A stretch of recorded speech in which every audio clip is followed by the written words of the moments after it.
Hey guys, welcome back to Young Americans Abroad, your best place for weekly content on young American soccer players playing overseas. My name's Austin Van Churn. And my name's Patrick Ferry. And welcome to our show.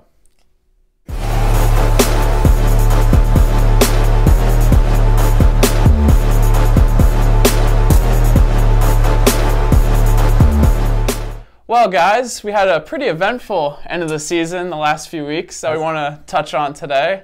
Then we also had a really exciting roster just get released, That's right. here. So we got a lot to talk about, Austin. But first, for the viewers, we have to give a little soccer clap. Congratulations to my boy over here. He's moving on, just like these young Americans transitioning into Europe.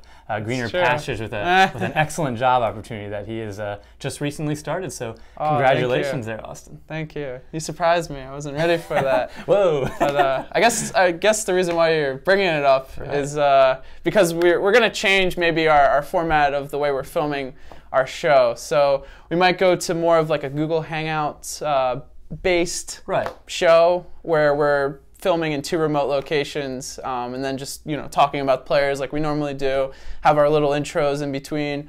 But so if you see that, that's the reason why. It's not because we're lazy or something where we don't want to take time to make our show look good. So just bear with us, maybe is what we're saying for the next few months as we try to figure things out. And our camera quality, we were testing the other day with webcams, isn't crystal clear, so we're ready for those comments. We're gonna get flamed and trolled for having really grainy streams, at least in the beginning, until we find better cameras. But as long as we're giving them that great quality content like we usually do, we'll keep it going, Austin. That's what we hope. Yeah, we hope you guys will still stick around and stick with us, and hopefully new followers will join and be here for the ride, for the show. But with that being said, we have a few players we want to talk about this week. We had a big performance from Weston McKennie last week, probably his best performance of the year, I would say, in my opinion, just from watching the game. We also had, Tim Weah breaking through for his first start at the end of the season with PSG. And then, we have the roster to talk about after all these players. So big episode today, long episode probably, so let's get into it. All right, Austin, so let's begin. This player here we're going to talk about in the Bundesliga finished the year pretty strong. He did, yeah. And that was Weston McKennie. So Weston McKennie had, I would say, his best performance of the season was just a terror in the midfield. Winning possession and then also springing counterattacks and linking play in the middle. Kind of bullying people around in there, huh? That's true, yeah. So he played 90 minutes in Schalke's 1-0 win to end the year against Eintracht Frankfurt. And like we were talking about earlier, he was very good in the air in this game, won a lot of headers, then was also, very, very good in defense, shoring up, the game. It was a close game, tight affair. And he just looked really, really good in this game. That's great to see. A great way to finish the season out. And like you mentioned before, Schalke is just looking fantastic. Yeah, they finished the season pretty well, and they played well all season. But Weston really just showcased his entire range of abilities and skills in this game. Was had a few errant passes here and there, but for the most part was playing very smart balls over the top. Was also just playing these little balls in the space within the midfield. There was one really nice one to Amon or Harnit, however you pronounce his name, the Moroccan player on Schalke, where he just kind of dinked the ball into space for him to run onto and really initiate that counterattack. So it was really cool to see Weston McKennie in this game. I think we'll see a lot more of him playing like he did in this game next year when Leon Goretzka's not at Schalke anymore. And that's what I was going to ask as well. That's more room for him to thrive, and it seems like the club will really be counting on him. I think they will be. Especially with Champions League. They're going to have to. Yeah, that's true. They have so many competitions. They only have so much money to spend. They're not a super rich club. Obviously, they have a little bit of money, but they really believe in McKennie. Tedesco at least really believes in McKennie, and that's exciting. And just to go through it real quick, I know we'll do it with a few of the players we mentioned today, or pretty much most of the players we mentioned today, but a little quick synopsis of their season. So Weston McKennie actually played, I believe it was 1,294 minutes through all competitions this year. Played in, I think it was 24 or 25 games total in all competitions this year, which, yeah, it's pretty solid. You know, he had that little bit of an injury problem midway through the season, so that's kind of why these numbers are a little bit lower than maybe it seems or it feels like, just because we've seen him a lot this year for Schalke. You know, 25 games or 24 games is a lot of games to be on the field. Yeah, absolutely. Great for a 19-year-old. Yeah. And just thinking about where he was at the beginning of this season, as, you know, a player who had one appearance last year at the end of the season, was a U19 player all season. Yeah, just kind of transitioning up. Last year. It's a big year for him, Austin. True. Yeah, and we didn't know, we didn't know what was going to happen with him this year. We thought, maybe he'd get a few minutes, a few appearances. I know at the beginning of the season, I think in one of my previews on my Twitter account, the Boone Americans. Shout out to Boone Americans. At Boone Americans, I set the ceiling kind of low for him, and I just wasn't really sure, where or how many minutes he was going to get this year. But, 1,200 minutes, a lot of minutes. Decent amount of appearances, and I think next year he's set up to get even more, set up to be more of a key component of the Schalke midfield going forward into the future, and also our men's national team future going forward, which hopefully we'll see in a week. We'll see. A week and a day. That's right. We're really excited about. Yeah, that's true. So now, Pat, we want to move over to another player that's on that roster to play against Bolivia, and that would be Andrija Novakovich. That's right. So, Pat, how did he finish the season? Yeah, that's right. Andrija, finished the season very strong. Yeah, personally did. Personally, very unfortunate for Telstar losing just recently a playoff promotion game, I think you'd call it, right? Yeah, a two-legged affair there. Yep. Which unfortunately they fell in the aggregate 6-5. And I'm gonna pronounce this team's name wrong. It's like De Graaf Shop. The Graaf Shop. If any of you guys know the correct pronunciation, that'd be great. True. But anyway, Novakovich had in each of the legs a goal, and the first one was kind of that poacher's instinct.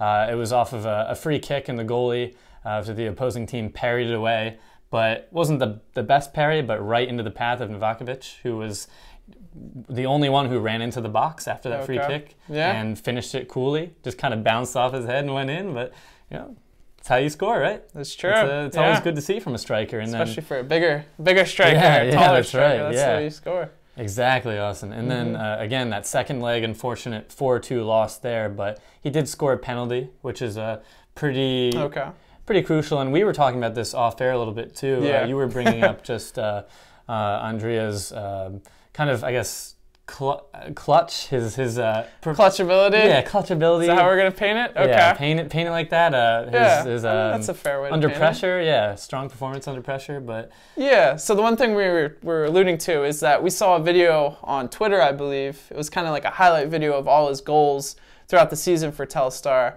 And just the common theme through the video was that he scored a lot of penalties this season, which we've documented in all of our shows. But just seeing him all back to back really just showed to us how many penalties it was that he scored. So it's unbelievable. He did score a lot of goals this season. I believe it was 22. Yeah. Okay. Yeah. But a lot of them were penalties, which you can make of that what you want.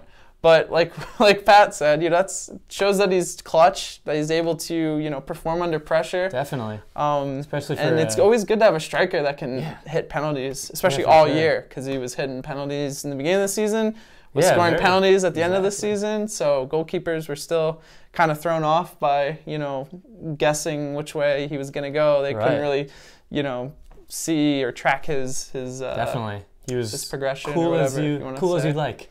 It's true, yeah. But and Austin, just to go along with the the goals you provide there, his minutes, which is absolutely incredible. He had about 3,300 minutes, I believe, throughout the season. 38 appearances overall. Really good. And then I think it was 35 or so in the Eredivisie there.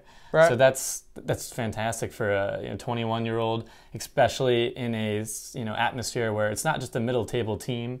Kind of coasting in a way. This is a team that was really pushing for promotion, was in this final playoff promotion spot there, or two-legged game. And granted, the team didn't get the objective completed, but he managed to score in each leg, and throughout the season, like Austin just mentioned, very consistent. So great to see him. Like we mentioned in the last call-up for Paraguay there. Got some minutes there, got a run in, and then also called up for this one, so that's exciting to see. Yeah, we're really excited about him. And, anytime you can have a player eclipse the 3,000-minute mark in a season, that can only help their progression, and that can only help their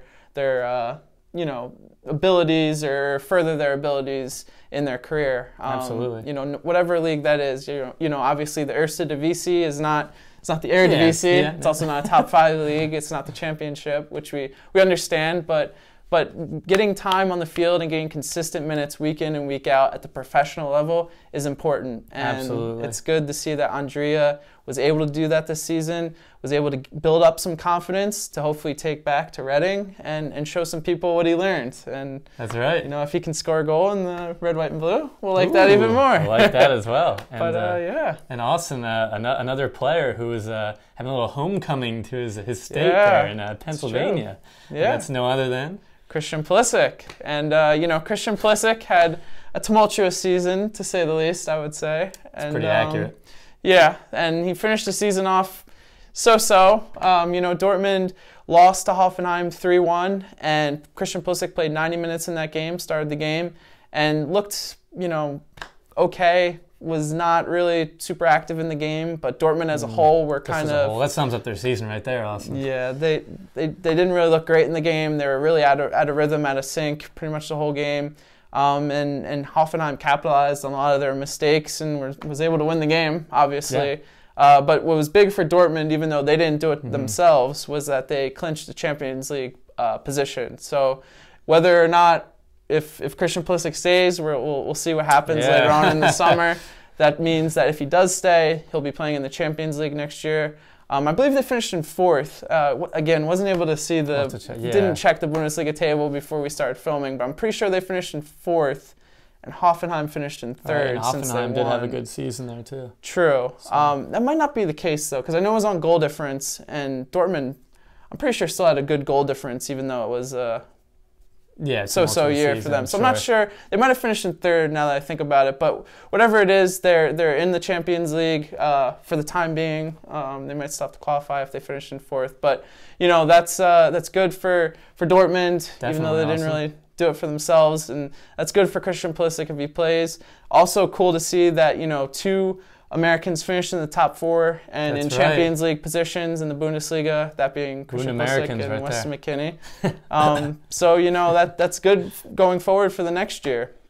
Definitely. And what we want to talk about too is Christian Pulisic this year played over 3,000 minutes. So another player under the age of, well, I guess Andrija Novakovich is older than 20. 21, yeah. But another young player getting 3,000 minutes, and this time in a top 5 league for top 15 club, probably. Oh yeah, you'd have to say. You could for sure if not, that. Maybe top 10, maybe not this year.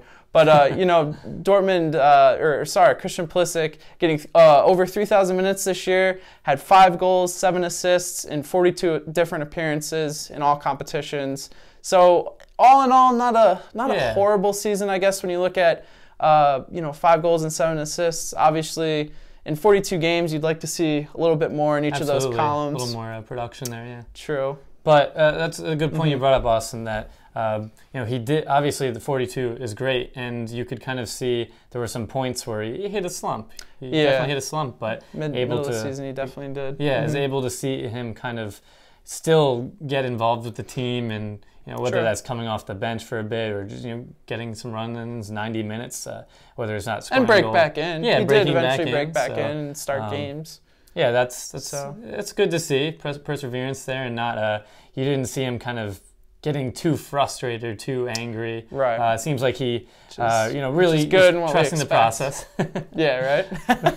That's fitting. The Philly connection or whatever, the Pennsylvania connection. But, yeah, just figured I'd bring that up because again, Pulisic has so much expectation and so much weight on his shoulders after what we've seen, and going through such an unfortunate time in the last fall there. Yeah, it's got to do a little damage to anyone's confidence there. Of course. But so hopefully, like Austin mentioned, hope for the best for Pulisic going forward. Yeah, and now we'll get to see him in the red, white, and blue as well. With McKennie, right? So we're excited. Yeah. Weston McKennie and him together. We weren't unable to see, or we're not able to see. Let me try to simplify that word. Yeah. We're not able to see Tyler Adams play with them as well. That was like the trio I think everyone wants to see. Oh yeah. But we'll be really excited to cheer on Christian Pulisic this summer, even though it's not in the World Cup, which we've talked about a bunch of times. So Monday. We're still excited to see him in the red, white, and blue. That's right. Let that be said. And now we want to move over to a player that. Well, I guess he hasn't been called in, so I guess we can't say we're not super excited to see him in the red, white, and blue. A rough outing, Austin, definitely from the episodes we've covered, and that is... It's true. That's Bobby Wood. So Bobby Wood had a crazy end to Hamburg season and potentially maybe his Hamburg career. And Bobby Wood started in Hamburg's last game of the season against Borussia Mönchengladbach. Hamburg actually won that game 2-1, I believe. Although they were relegated, even though they won the game. And Bobby Wood actually got sent off in this game in the 71st minute. So what a way to go, Austin. Yeah. What a way to go. Really, what a way to go. But, Bobby Wood, we've documented before on this show, really tough season. When we went back and looked at it, he actually played a little over 1,600 minutes this season in all competitions, played in 25 different games. And he scored 3 goals. One of them was in the DFB Cup when they played. I think it was a 3-Liga side and lost to them in preseason. And then scored 2 goals in the Bundesliga, which was one of them was a penalty 2 weeks ago. Yeah, that's right. And then also had an assist, I believe, on the season as well. So not great numbers, not good numbers, not good numbers at all for Bobby Wood. And it's well documented. He's had his struggles all year. Definitely. The big question is now what happens going forward with his future. And I think we've talked about it a little bit recently. Not many suitors like you mentioned, but a few potential options, right? True. Yeah, and I think one option that I'm not sure if it was an official source that stated it on Twitter, but I thought I would bring it up because I thought it was an interesting little move that could happen for Bobby Wood if it does happen. And that was someone said that Duisburg or Duisburg, however we want to pronounce that club's name, who just signed Joe Zhao this past week. Oh yeah, that's right. Good for him getting up to the 2 Bundesliga. That's true. Yeah, we haven't talked about him. I think he's 25 now, so we probably won't be able to talk about him. But Duisburg was interested in signing Bobby Wood, or at least bringing him in. Maybe on a loan or something. But I just thought that team was an interesting fit for Bobby Wood because obviously it's a smaller team, just got promoted from the 3-Liga last year. And with Joe Zhao going there, that'd be another American at the club. So I think that move would be really interesting to me. Oh, yeah, for sure. And obviously I think getting out of Hamburg or just the city of Hamburg might help Bobby Wood get back on track in his career because, things ended very, very rough for him there at Hamburg this season. Yeah, I'm sure and I think his supporters or Hamburg supporters. Happy. No, I don't think a few rioting there, but yeah, it was a bad riot. Yeah. I mean, kind of don't blame them. I shouldn't do that, but don't blame them for being so upset because even last year, they really, really barely just hung on by a thread. And the last few years. It's been multiple years where they've been at the bottom of the Bundesliga. But just to my point is Bobby Wood, not in the best situation either. Obviously, he didn't help himself, but the team as a whole, again, was pretty uninspired. So true, yeah. Which is a shame, but... yeah, what can you do? Yeah, what can we do? We can't do anything. Bobby Wood can't do anything either, it seems. But hope for the best for Bobby Wood there. Yeah, and like I was saying before, Duisburg would be a really cool spot, I think, for him. It would make a lot of sense. They're not very deep at striker, obviously, as a club that's, a smaller club from a lower league. So, just something to keep an eye out on, and I'm sure there'll be more speculation as the summer goes on, and maybe he'll be involved in these next 2 friendlies when we play France and Ireland, and we might get to see him again before the end of the summer. But yeah, we just wanted to mention, that episode that Bobby Wood had to finish the season was not a very good one. Hoping for the best. Yeah, that's true. We are hoping for the best at least. And now, Pat, we want to move over to the Eredivisie and talk about a player who actually played very well this season, had a phenomenal season, finished it off very strong as well. And, Pat, that would be who? That's Matt Miazga, Austin. All right. So, yeah, Miazga, fantastic season. Just start off with some statistics here. Okay. Over 3,600 minutes, which is unbelievable. Wow. 43 appearances in all competitions across. That's kind of, they started in the Europa League at the beginning of the season here as well. And then they just finished, which I'll go into, a two-legged affair, actually a semifinal last week, which we didn't cover, and then this past weekend, just recently, a final to get into that Europa League spot. But he's had a lot of minutes under his belt, a few captaincies as well, which we mentioned in that one last episode. And he has 5 goals, and he just scored one recently in the second, the final there in the second leg against FC Utrecht in a 2-1 win there. So it was a powerful header, Austin, and as always, very strong in the air, great aerial duels. And also to mention before, that past weekend, they ended up beating, I think it's Den Haag, 7-3 in aggregate. Okay. So Vitesse, played very well. Mason Mount, again, another player that's it's not my boy, but so throw his name out there. Has been performing well, but Chelsea appreciates it. Chelsea appreciates it, even though I'm wearing this. Yeah, right. But but yeah, Miazga Austin has looked very strong all season. Actually, has compared to last year, 1,200 more minutes. I think it was 1,100 to 1,200 more minutes. It's a lot. It's like 10 to 12 more games. Yeah, it's a lot more. Yeah. Great for him. I think it's going to be really exciting as to where he ends up next after this. Yeah. Well, this loan is kind of over. So there's plenty of options. You actually brought up a very interesting one to me. I think it was a few days ago. And I know. I feel like we keep doing this every episode. I know. I feel like where should Matt Miazga go? But something that I guess we will bring up, just because it made a lot of sense to me, if it does happen or if things play out the way that they could. And I was thinking, what if Fulham get promoted and then he goes to Fulham and plays with Tim Ream if they still keep him and start him in the Premier League, pending they qualify for the Premier League or get promoted. I was thinking, what if Matt Miazga gets loaned to Fulham? They have a rich history of playing American players. They're a very gritty, tough team usually. Yeah, fits him. Yeah. And he'd have an inroad into probably be a starter for them as a center back, I would think. Oh yeah, definitely. And they had several Chelsea loanees there before. Lucas Piazon. I believe there was another center back that got loaned there, Thomas Callas, that was Chelsea loanee. So Chelsea have a history with Fulham. Don't see why history can't repeat itself. That move might be a good move for him. Obviously, it would be a lower Premier League team, but it would be a place where I think he'd have a lot of credit already, and he'd get time to establish himself there at the club. Definitely. And at least maybe more time than any other club he'd go to. So if you guys just wanted to mention that. Well, I just want to mention it quick. If you guys have any other recommendations, please in the comments below. Austin, I think that's reach out to us on Twitter or Instagram.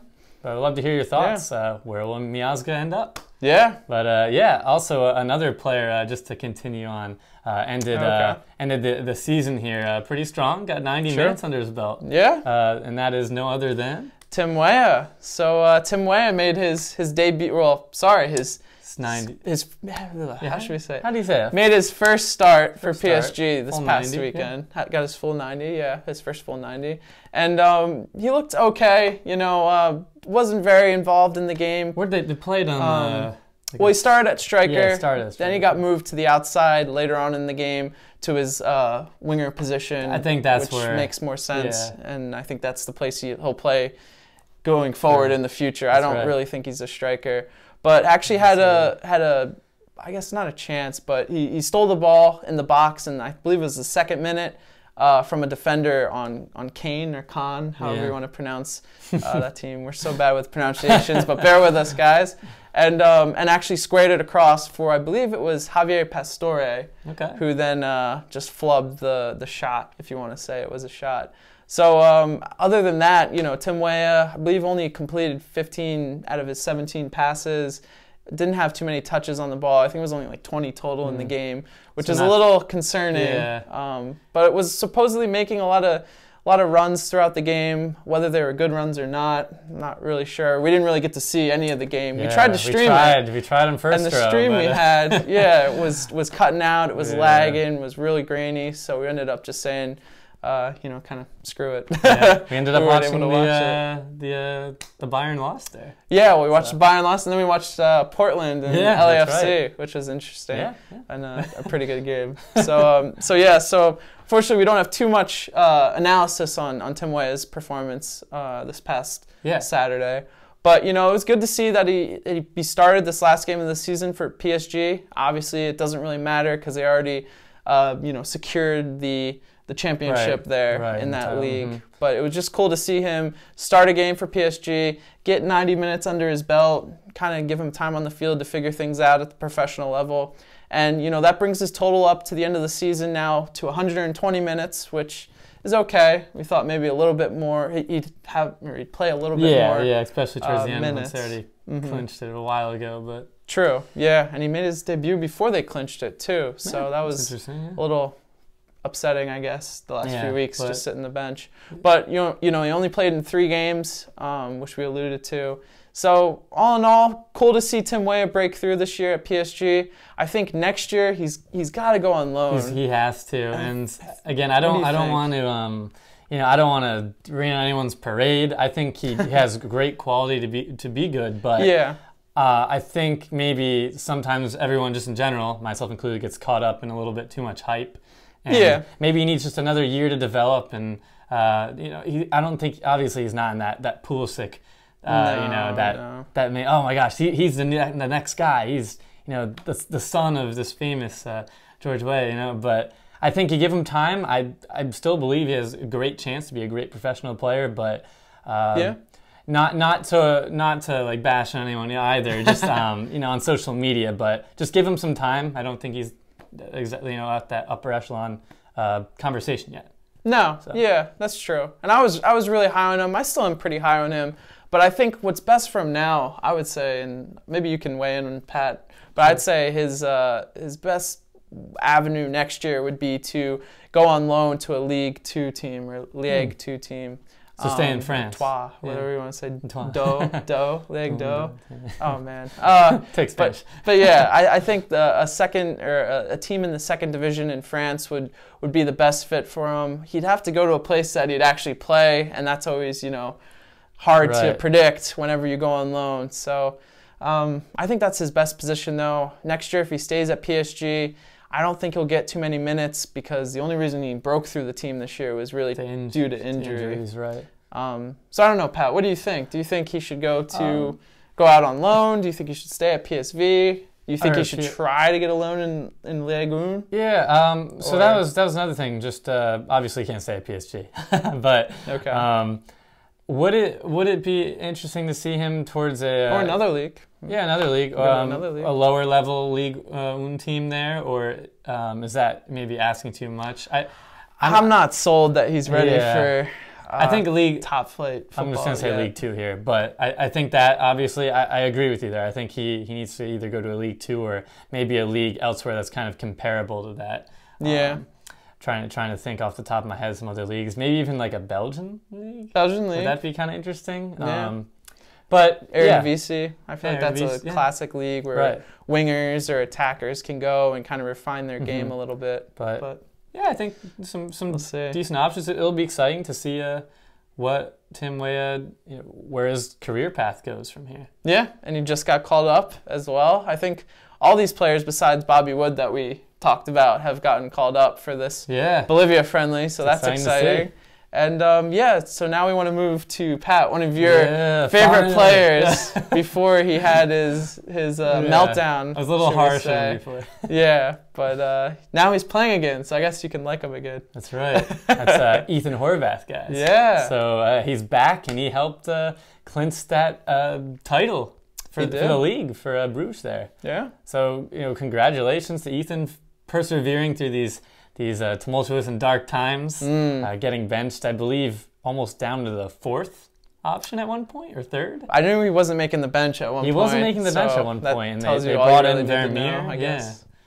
But But yeah, so he had a rough outing, but started off the season actually not too bad. Had a blunder or two, and then once he had that blunder with the U.S. and that friendly, that seems like where something just happened and went wrong for club as well. It's like the confirmation, it seemed like, confirmation, that maybe he's not all he's cracked up to be. And all these rumors are flying in, new goalies potentially coming in, and obviously they brought in Vermeer, and then they had this other backup who, once Vermeer ended up getting injured, came in, but he was playing poorly as well, so Horvath again got a chance, and it wasn't like it was the end of the season and they already clinched everything. He came in at a time where they really need to get a few, like 1 or 2 solid wins there to stay ahead of Anderlecht and win the league. So good for Ethan. Props to him. Props to him, Austin. And soccer clap to him. Soccer clap. Yeah. But it's exciting, and he got a call up. So that's true. Yeah.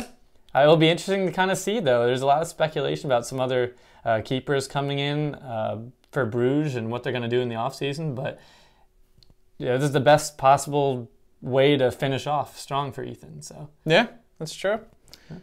So but now, we want to go on to another player that is very exciting and came up clutch, just like his performance in the against Belgium in the World Cup. I guess he is a clutch player. He's a clutch. If you look at the statistics, you just look at just everything on paper. Look at a small sample size of a few moments. Yeah, that's Austin. Who is that again? Yeah, Julian Green. So Julian Green finished the season, I guess you could say, pretty strong for Greuther Fürth, and actually helped them stay in the 2 Bundesliga, which I know a lot of Greuther Fürth fans are very, very happy about and excited about. Because appreciative of JG. Yeah, 3. Yeah, it looked pretty bad to the end of the season. They were falling down the table after having a good first period in spring and late winter. They were really playing well, but then they started to fall down the table. We're in that relegation spot going into the weekend, and Julian Green's goal in their 1-1 draw with Heidenheim to finish the season actually helped them secure them staying up. And congrats to Fürth there, that's true.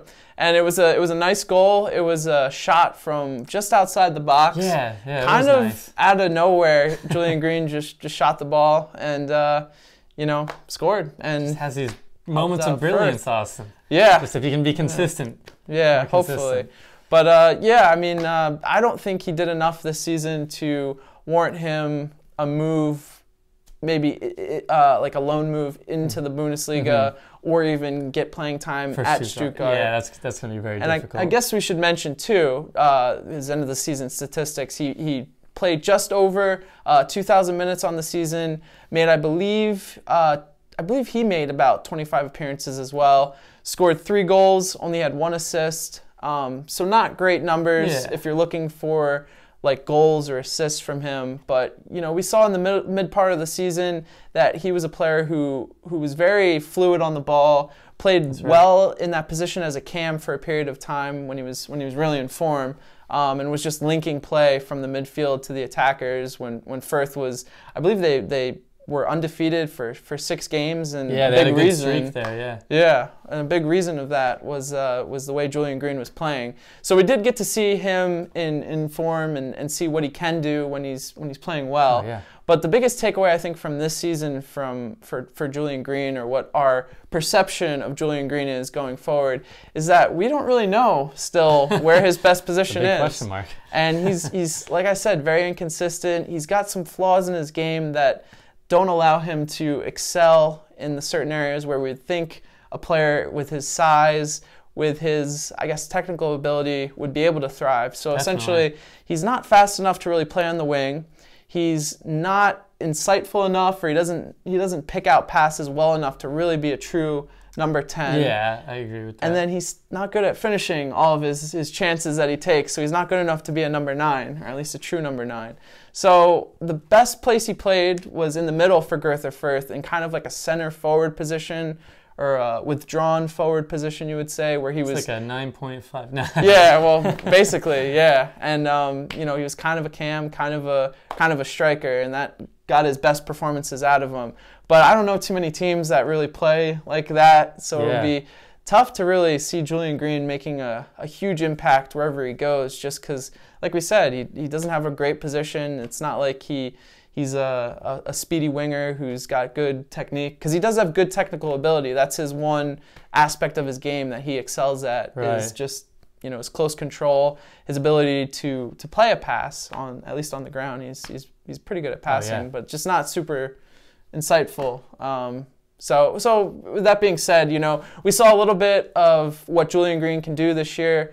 Again, not enough to really warrant a move to a bigger club in the summer. I think next year he'll have to stay in the two on loan in the 2 Bundesliga at a club maybe like Holstein Kiel, who this year finished in 3rd in the 2 Bundesliga, but used a lot of loanees to help boost their club, because they just, as well as Duisburg that we talked about earlier in the episode, just moved up from the 3 Liga before this season. So could that be another option as well? Yes. Joining Joe there. I mean, yeah, well, that's true. That team could be another option, or a team that, you know, might be.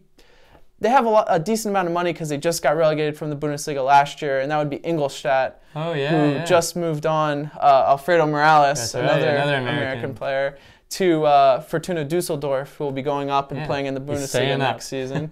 He was down this year. He was down. So he's going back up. Yeah. But you know, they're also getting rid of a Cam on their team, I believe, who's moving on up to the Bundesliga, another club. So maybe Julian Green could fit into a club like Ingolstadt, a team that kind of plays, you know, some good soccer. You know, I've watched a few games of them, and they're very tactical in the way they play their games. I think maybe a team like that would be a good experience for Julian Green to maybe help his development.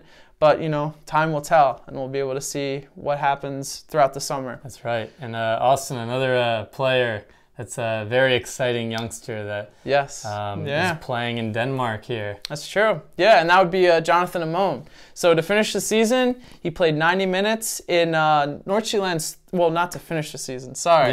Sorry, their season's still going on. But this past week, 2 weekends ago, start over. 2 weekends ago, he played in Nordsjælland's game, played 90 minutes in their 3-1 win over AC Horsens, I believe was the team name. He had a sweet backheel, right? Yeah, he had a nice assist in the game, a nice little backheel assist. So it was good to see Jonathan Amon in that game. He looked very lively, like he always does, speeding down the left wing, using his pace all game.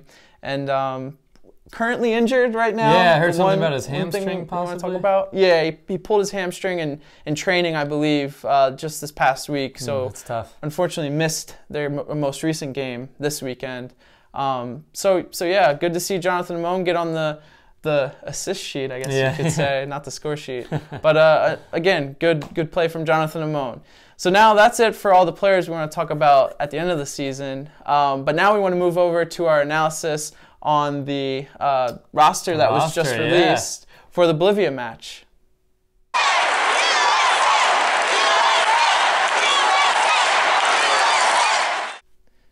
All right, so now let's discuss the U.S. men's national team roster that was just released for their game against Bolivia. And Pat, it's an exciting roster. That's right. It's also a very young roster. That's right, Austin. Young Americans, their average age of 22 years old. That's right. So that's great to see. Yeah. So now let's go position by position, and let's start with the goalkeepers. Sure. So do you want to introduce who's going to be in net for this one friendly? Some of these nats in net. Yeah. We got Bill Hamid. That's right. Who's been in the picture obviously a lot. He's becoming old reliable. Yeah, old reliable, who hasn't really been very reliable for his team in Denmark. But that's true. Still a good option. And we have my boy Ethan Horvath making a comeback, Austin. Oh yeah. Great to see. And then last but not least, Alex Bono, who's been fantastic, a great surprise, and I think you're only going to see him continue upwards. He's like a strong goalkeeper. But moving on to the defenders, another young core. Yeah. So we have Matt Miazga, first and foremost. We also have Cameron Carter-Vickers, Erik Palmer-Brown. Then we have Walker Zimmerman, who's kind of a surprise addition. I wasn't expecting him. And then we also have 2 veterans, Eric Lehigh, Jorge Villafaña. Both have been there before. Choices.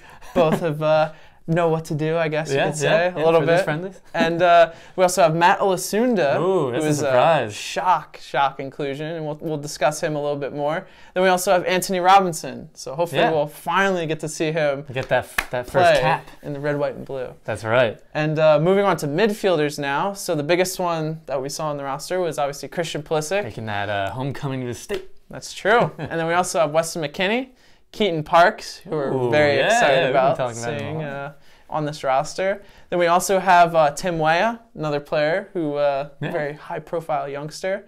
Then we also have Julian Green, Alejandro Guido, who is a surprise as well, a little bit of a surprise. Then we also have Lyndon Gooch. We can't forget him. We're not going to forget him. We're not U.S. Soccer's men's national team's Twitter page. We don't forget Lyndon Gooch. We like Lyndon Gooch. He's our boy. He's our boy. So yeah, we have him. Then we also have Joe Corona, who's on the team, and Rubio Rubin, which it's nice to see him again in the red, back white, in and the blue. fold. Yeah. And now, Pat, do you want to discuss our forwards? Right. Yeah. So that's exciting as well. Our young core. Very young forwards. Yeah, we got Andrija, who we've been talking about all throughout this show, Novakovich. Great to see him getting rewarded for a successful season. And also, we have our boy Josh Sargent. That's true. Werder Bremen, so that's exciting. Very excited about him. Can't wait to talk about him all next year. Oh, definitely. So now I guess let's move on to what was your first reaction when you saw this roster, when it was released, and when you opened up Twitter, I guess you saw it on. Yeah, opened up Twitter and saw everything, and, what did you think the second you saw it? What was your reaction? Yeah, my reaction was I'm absolutely excited to see him call in Dave Sarakin, you're talking about? Dave Sarakin, yes. Okay. Calling very, I think, qualified, most of them are qualified youngsters that we've been talking about in the show. A lot of people have been talking in social media. Give these kids a chance. And right off the bat, I'd love to see that McKennie, Pulisic kind of combination. Yes, that kind of struck me as well. I know we're missing Adams, but true. Yeah, I think that was a crucial point, Austin. And we might see him. We might see him in Europe. That's right. And hopefully we'll see McKennie and Pulisic in Europe. For the next two friendlies, I'm talking about France and Ireland, but starting some rumors. I know. I don't want to. No. I started enough rumors in the first segment of our episode. No, but again, Austin, just kind of also a surprising factor. I thought was it's interesting that. Obviously the age, which we mentioned, but a lot of European youngsters that kind of made that jump, like EPB, even Matthew Olasunda there. A lot of these players. So just in general, those are some factors. But how about you? What kind of jumped off the page when you saw that? Yeah, I echo pretty much everything you said. Sure. Obviously, Matt Olasunda and Alejandro Guido was big surprise. Two players that we've had on our radar for the show, but we just haven't really seen any progression from them at their clubs. Yeah. Matt Olasunda's played a little bit at Man United this year. Has played in multiple positions in the back four. He's played as a center back, right back. That's sorry to interject there. But that's what Dave Sarakin also mentioned. I think one of the interviews he had. Okay.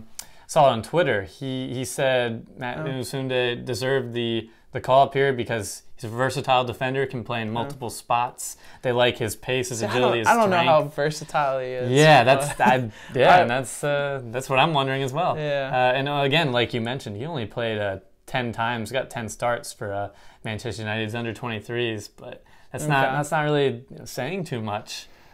He does have an interesting story, though. That's the reason why we haven't really reported on him. That's exactly the reason. Unless he's playing in some other league or, other tier. Behind closed doors that we don't know about. Yeah, or something that's not getting documented on Transfer Market. We haven't really had anything to report on him, so that's kind of why we. Yeah, but he's a trend boy too, Austin. He's from around our area, and he came through a pretty neat system from some of the youth soccer coaches in New Jersey and the Ryder head coach, and that's a program which is interesting. And Bradley mentioned, I believe, as well. Bob Bradley there, yeah. Yep. Taking some of these the inner city kids in Trenton and kind of putting them in the program and developing them and playing against high-level competition. And that's where they identified Matthew there, and he's really carried on, went to the Red Bulls Academy, I believe, for a bit, and transitioned over to United. So it's kind of great to see U.S. reaching out in different avenues, trying to get access to the best quality players that we have here in the United States. And